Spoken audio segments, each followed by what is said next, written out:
Hi, everyone. Welcome back to the show.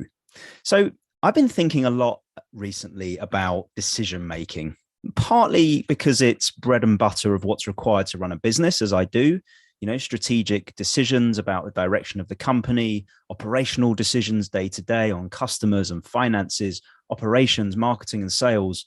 Also, family and kind of home decisions, how to deal with a situation with the kids, whether we should take a risk and book a holiday because of the restrictions around COVID, what to have for dinner each night, which weekend to visit relatives and around our other commitments and those sorts of things. I've just been thinking quite a lot about the context of making decisions. I've been talking to a few people about the approach to making decisions. And in the data industry, it's quite a well-trodden phrase that data is all about helping to make better decisions, which is great. And a data-driven culture is one where decisions are influenced by data.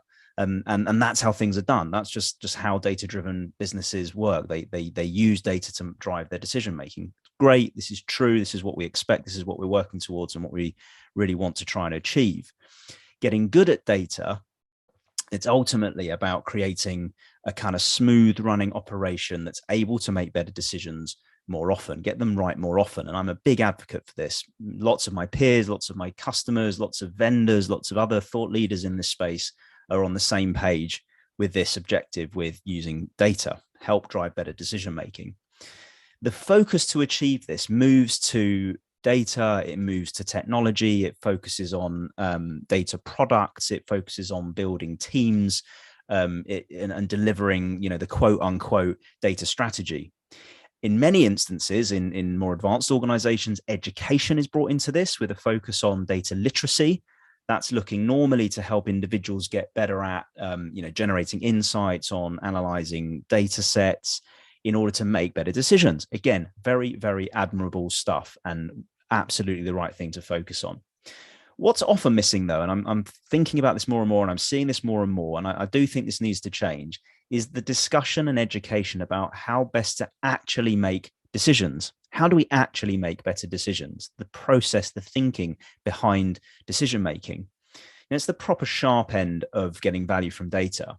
And in fact, I think we should sort of forget about or move on from data literacy and start thinking about and talking about decision-making literacy, which of course encompasses the use of data in order to facilitate a decision being made, but push the conversation forward to be, how do we make better decisions? What's the approach we take to making better decisions?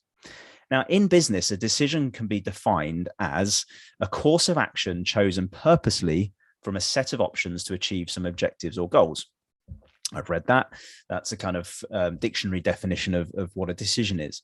Now, these decisions are made to sustain the activities of all business strategies and operations. Their decisions are an integral part of, modern management, and whether those decisions are made consciously or not, managers and leaders make hundreds of and thousands of decisions, which makes decision making a key skill, a key component, a key thing that every individual, but certainly managers and leaders, need to have in their armory to move a business forward.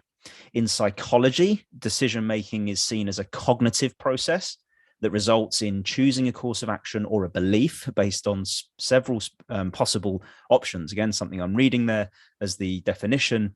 And of course, that decision making, those beliefs, those actions, that can all be a process that's rational or irrational when we think about it from a psychology perspective. Making good decisions is a very significant challenge in fast-moving organizations, in a fast-moving world, in constant change. And we're all expected to act under conditions of uncertainty and often with really limited information, actually. And as a manager or a leader or an individual within an organization, we need to be able to select the most appropriate approach for the context you're operating in and the kind of decisions you need to make. We'll need to consider what information is required and how best to use that information to inform the decision. We'll need to find ways to avoid unhelpful or biased assumptions in the decisions we're making, and the understanding and recognizing the degrees of uncertainty or risk involved with the decision and the outcome of that decision. We'll need to understand the implications of that decision on the people or the thing that it impacts. to either avoid costly mistakes, or at least go into something knowing how it can pan out, and therefore understanding what the implications and the impacts could be. So decisions and decision making are fundamental to our daily lives, at home, at work, and everywhere else. Why do we spend so little time talking about how we get better at it, about what tools we should be using in order to help us make better decisions, the steps required to unpick a situation, understand options, and make a better decision? Why don't we talk about that more? Why don't we talk about it enough? Data is a huge enabler to help us make those better decisions, but we must have a better understanding of how to make them. Or what happens is we risk building an organization that gets data and insights, but not one that can harness those data and insights to deliver on the promise and improve essentially how decisions are being made and the results that they can achieve. So I hope you're with me. I think we should be talking about decision-making literacy as much as we talk about data literacy. And I'd love to hear your views and thoughts on the topic.